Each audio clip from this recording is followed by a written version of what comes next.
What's going on, guys? It's Greg here, aka NYPrepper. It is Friday, January 26th, 2024, and I have an emergency alert to share with you guys. Right now, it is 2:28 p.m. Eastern Time here in the United States, and we have some major breaking news coming in from all over the world. I want to first start with the border situation in Texas. So apparently, the Florida governor and the Oklahoma governor have decided to send their National Guard troops to Texas to reinforce the Texas National Guard. And some of you guys may not know this, but the Biden administration has given Texas 24 hours to withdraw their National Guard from the border with Mexico. And if they don't, then there will be some consequences. What those consequences are, we don't know. Are they going to send in the military? Is there going to be literally a civil war in Texas? Is there going to be a shootout between the Texas National Guard and the U.S. military or, the feds? We don't know, guys, but we do know that Florida Governor Ron DeSantis and Oklahoma Governor Stitt will be sending their National Guard troops to Texas. I want to also remind you guys of something that happened in 2015. Some of you guys may have remembered. Some of you guys might remember this. There was the Jade Helm exercise in 2015. And what's interesting is this exercise involved U.S. Special Operations Forces, and they were specifically training for urban warfare and internal issues here in the U.S. that they would have to respond to, such as insurrections, riots, etc. And they had like a red team, blue team war game essentially. Okay, so they had good guys, bad guys. They had different people playing different parts, and they had this map that they released of the exercise. And what's interesting is they characterized Texas as one of the hostile states, and they characterized California, Nevada, and Colorado as permissive states. And then they characterized Arizona as uncertain but leaning friendly. So I find it interesting that they did this exercise, what is that, almost 10 years ago? And Texas was considered a hostile state. Basically, the red states were considered hostile and the blue states were considered friendly. Okay. And this was during the Obama administration. So I don't know if they're going to put this into action now, and we're going to see U.S. SOCOM forces deploying to Texas, parachuting in, and we're going to have shootouts between the Texas National Guard, the Florida National Guard, Oklahoma National Guard, and U.S. SOCOM. I have no idea, guys, but it's very, very likely. We'll have to wait and see, and I'll keep you guys updated on the situation. This is a very, very serious situation, and if anything does happen in Texas, it's going to increase the chances dramatically that something will happen overseas, because our enemies are going to know that we're weakened. Not only do we have a weak and incompetent and ineffective leader, but now we have an actual civil war going on in our country. So Russia's probably going to take advantage of that. China's going to take advantage of that. Iran is going to take advantage of that. North Korea is going to take advantage of that. Okay. The cartels are going to take advantage of that. So get prepared, guys. Okay. If this does go down over the weekend, if Biden sends in US SOCOM or, whatever, the feds, that's going to be a massive problem. Okay. Massive, not just internally, but externally. Our enemies are going to know that we are weak, and it's going to be an opportunity for them to exploit the situation. Okay. So get prepared. We had some major breaking news last night that I reported in my live stream. The Financial Times reported that Israel sent a warning to all the foreign embassies in Israel, telling them to be prepared for a security escalation soon and to make sure that their generators and satellite phones are working. Okay, so you can go to the Financial Times and look this up for yourself. Okay, they wanted to make sure that the embassies in Israel are prepared for a possible power outage that could happen soon due to security escalations. Okay, so I don't know if this has something to do with Hezbollah. I wouldn't be surprised. And apparently, Hezbollah has retreated its forces, including its elite Radwan forces, 10 kilometers away from the Israeli border. And apparently, the Israeli army is preparing for the possibility of preemptive strikes by Hezbollah on Israeli air bases. Okay, so Hezbollah's moving away from the Israeli border because they're anticipating that Israel is going to come in with tanks and launch airstrikes and everything else. And Israel's putting their bases on high alert for preemptive strikes by Hezbollah. So this means that war in Lebanon is coming, guys. Okay, and I reported a few days ago that the Israelis in the northern part of the country were holding a massive medical exercise with all the different clinics and hospitals and health insurance companies in Israel to deal with a mass casualty situation in northern Israel resulting from a war. Okay, so they're preparing for it, guys. And 2 weeks ago, the Israeli military conducted a massive exercise in northern Israel. So it's coming, okay? It's just a matter of time because over 100,000 Israelis have been displaced from their homes in northern Israel and they haven't been allowed to return. Okay, just imagine if, let's say, half of Seattle had to be evacuated because Vancouver in Canada was launching missiles into Seattle every day. Okay, do you think the US would put up with that? I don't think so, not for a very long time. No country should put up with that. Okay? And we have some major breaking news coming in from the UK. Apparently, the US is going to be stationing nuclear weapons in the UK for the first time in 15 years, according to Pentagon documents seen by the UK Telegraph. Okay. So that is very, very serious. And I reported on this like 2 or 3 months ago, maybe even longer. I reported that there was a possibility that the US was going to move nukes back into the UK. Well, now we have some official information coming from the UK Telegraph saying Pentagon documents are saying that the US is going to be stationing nuclear weapons in Great Britain for the first time in 15 years. Okay. And remember, NATO is hosting And remember, NATO is holding that massive exercise right now. It just started on Monday, and it's going to last all the way through June. Now, I don't even think this is an exercise. I think this is a forward deployment, guys, okay? But it's going to involve at least 90,000 troops from every NATO country, including non-NATO countries like Moldova and Sweden, okay? So 90 plus thousand troops. I think it's probably 100,000 troops. They just stopped short of 100,000 to prevent like a shock factor. So they say 90,000. It's like when you go to the store and you want to buy something expensive and the salesman says, "Oh yeah, this new washer, it's $599 or it's $580." So you think, well, okay, it's still 500, but really you're almost at 600.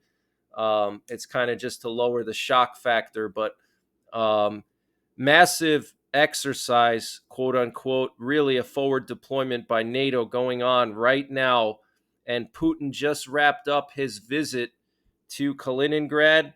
He just went back to Russia. He was in Kaliningrad for a surprise visit for just a day, okay, which is really unusual, including the fact that you have this massive NATO exercise going on right now. He went there at the same time as this kicked off. And then also, I've been covering how the Russian dead hand system has been activated, which is the Russian auto launching, which is a Russian doomsday weapon designed to auto launch the entire Russian nuclear arsenal if the Russian generals or the people responsible for launching nukes in Russia get wiped out. The computer can a computer can auto launch all of Russia's nuclear arsenal. Okay, so multiple amateur radio enthusiasts around the world reported hearing this strange ticking noise on dozens of frequencies over the last week or so. And the last time this was heard on shortwave radio was in 1991 during the collapse of the USSR and the Warsaw Pact. Okay, so many people think this is the dead hand system that was just activated by Putin, and he went to Kaliningrad, most likely to speak with some of the generals and check out the military preparations there. And then NATO's doing this massive quote unquote exercise. We have the US moving nukes now. We have the Baltic countries agreeing to build a defense line along the border with Russia. Estonia said they're going to build 600 bunkers along their border with Russia, which amounts to one bunker every 1/3 of a mile. Okay. So get prepared, guys. Things are spiraling out of control around the world. And here we have some nuclear war command and control planes up in the air. We have one over eastern Texas that took off from Patuxent River. It was doing loops over the Ozark Mountains. We have another one off the coast of North Carolina that just disappeared from the flight tracker. And then we have this Romanian presidential doomsday plane doing loops off the coast of Cape Hatteras area. Very interesting. Okay, this plane right here, this is a Boeing 707 3K1C. This is a Romanian presidential doomsday plane, or a Romanian Air Force One, essentially. Not a doomsday plane, I'm sorry. This is a Romanian Air Force One. Uh, Very odd situation here. And this was one of Putin's doomsday planes when he was flying back to Russia. And this update was sponsored by Patriot Supply. Guys, Patriot Supply has brought back their 25% discount on their 3-month emergency food supply. And to get the deal, you have to go to preparewithNYPrepper.com, and the link is in the description below this video. And this 3-month emergency food supply has a 25-year shelf life and includes over 2,000 calories per day. All of this food is stored within 6 rugged, water-resistant buckets, and free shipping is included. And Patriot Supply is also doing a 30% discount on the Vesta self-powered indoor space heater and stove. With this thing, you can safely heat and cook indoors. You don't have to worry about carbon monoxide poisoning. You don't have to worry about burning your house down. It uses special canned heat, and it comes with 24 cans. Each can will last you 6 hours and can warm up a room of 200 square feet. So to get the deal, also go to preparewithNYPrepper.com. And also, Patriot Supply has a general store where they sell all kinds of prepping and survival items. To get to that store, you just click on the Patriot Supply logo at the top of the page, and it'll take you to their general store. And they have all different kinds of discounts here on various items. They have MREs, they have water filters, they have potassium iodides, fire starters, anything you can imagine. So use the link preparewithNYPrepper.com to get 25% off of the Patriot Supply 3-month emergency food supply and 30% off of the Vesta indoor space heater and stove. And the International Court of Justice stopped short of ordering a ceasefire in Gaza, but they did say that Israel has to prevent acts of genocide. And the Saudi Foreign Ministry said they supported the decision of the International Court of Justice, and they reject the practices of the Israeli occupation. Very interesting. So the Saudis are siding against Israel. And the U.S. has temporarily paused additional funding to the UN's main relief agency in Gaza after a dozen staffers were fired for alleged involvements in the October 7 Hamas attacks on Israel. And France, Germany, and Britain issued a joint statement about Iran's nuclear program. They said that they are committed to holding Iran accountable for its destabilizing activity regionally and globally, and to prevent them from attaining nuclear weapons. Okay, so very strong statement there. And we know that here in the United States, the U.S. Congress has already voted and passed a resolution saying that the U.S. will never allow Iran to get nuclear weapons, and the U.S. will support any ally that will try to denuclearize Iran. Okay, so that would basically give Israel the green light to go after Iran if needed. And the Houthis fired an anti-ship ballistic missile towards the USS Carney on January 26th at approximately 1:30 p.m. Yemen time. That's today. Iran-backed Houthi militants fired one anti-ship ballistic missile from Houthi-controlled areas of Yemen towards the Arleigh Burke-class destroyer USS Carney in the Gulf of Aden. The missile was successfully shot down by the USS Carney. So these attacks in the Red Sea are continuing. The Houthis are not stopping. Okay, and there were multiple missile launches reported today on commercial ships, including this U.S. warship. And the Biden administration is just totally just screwing up with this whole situation here. Okay, so another U.S. warship targeted today by the Houthis, and multiple ships targeted today by the Houthis. Here we have one attack reported by the UK MTO, that's the British Maritime Organization. Master reports a kaboom approximately 100 meters from the vessel on its starboard side. Vessel and crew are safe. No injuries or damage reported. That was incident 19. Here we have incident 20. The UK MTO has received the Master reports two missiles going kaboom in the water a distance off the port quarter. Master reports vessel and crew are safe and no damage reported. Okay, so there's another incident, and then here's the third incident, third attack today. The CSO reports that a vessel has been struck and is currently on fire. They are requiring assistance. Authorities have been informed and are responding. Okay, so multiple missile launches today, okay, in the Red Sea. It's not getting any better, guys. It's only getting worse. And apparently, the U.S. military base Al-Assad in Iraq has been hit by drones today 2 times. So the attacks on U.S. bases are continuing, and there's rumors that Putin would let, and there were some rumors that Putin would let Ukraine join NATO if he gets to keep the occupied territories. Now the Kremlin is rejecting that, saying that that's fake news. And Putin said that the missile that brought down the prisoner's plane was French or American, and he said we will know that within 2 days.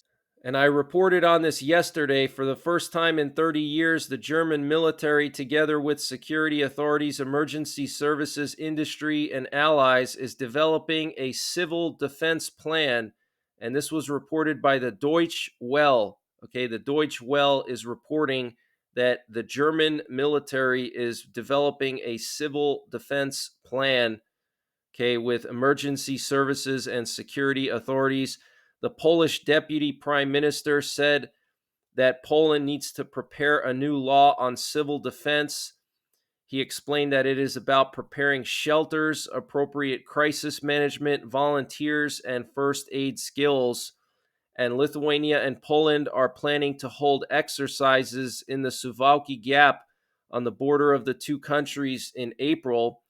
And Chancellor of Germany Olaf Scholz confirmed that a security agreement between Germany and Ukraine will be concluded soon. And Politico is reporting that the EU is considering stripping Hungary of voting rights if it blocks Ukrainian aid. And the Chinese Defense Ministry said they will carry out more maneuvers and patrols around Taiwan on a regular basis. Okay, so China is going to be stepping up their maneuvers and patrols around Taiwan. And Taiwan just started their new round of conscription involving 1 year of mandatory military service, up from 4 months of mandatory military service. And Taiwan just deployed their air defense batteries to the southern part of the island last week. Okay. And a new reactor at North Korea's primary nuclear weapons development site has been in regular operation since last year and can likely produce enough plutonium to craft around a dozen nuclear weapons annually, a think tank assessed in a report this week. The Institute for Science and International Security found that the experimental light water reactor at the Yongbyon nuclear complex has discharged significant amounts of water into a nearby river as part of a cooling process since October, with hot water melting ice near the discharge point in the winter season indicating the reactor's operation. Snowmelt visible on the flat roof of the complex's turbine buildings provides further evidence of reactor activities, the report states, citing satellite imagery analysis. And Nicolas Maduro, the president of Venezuela, claims that his government foiled an assassination plot by U.S. intelligence and the Colombian army. And the Biden administration is halting approval of new licenses to export U.S. liquefied natural gas. And I want to update you on this geomagnetic storm. We have a minor geomagnetic storm hitting Earth right now. We could see auroras in northern areas. The upper Midwest and northern tier states here in the U.S. might see something over the next 24 hours or so. That's pretty much it for this one, guys. I will be back later on this evening with another update. So make sure you're subscribed. Hit the bell icon below so you get notified when I post these updates. And until next time, take care. God bless. And don't forget the 3 Ps: prepare, practice, and persevere.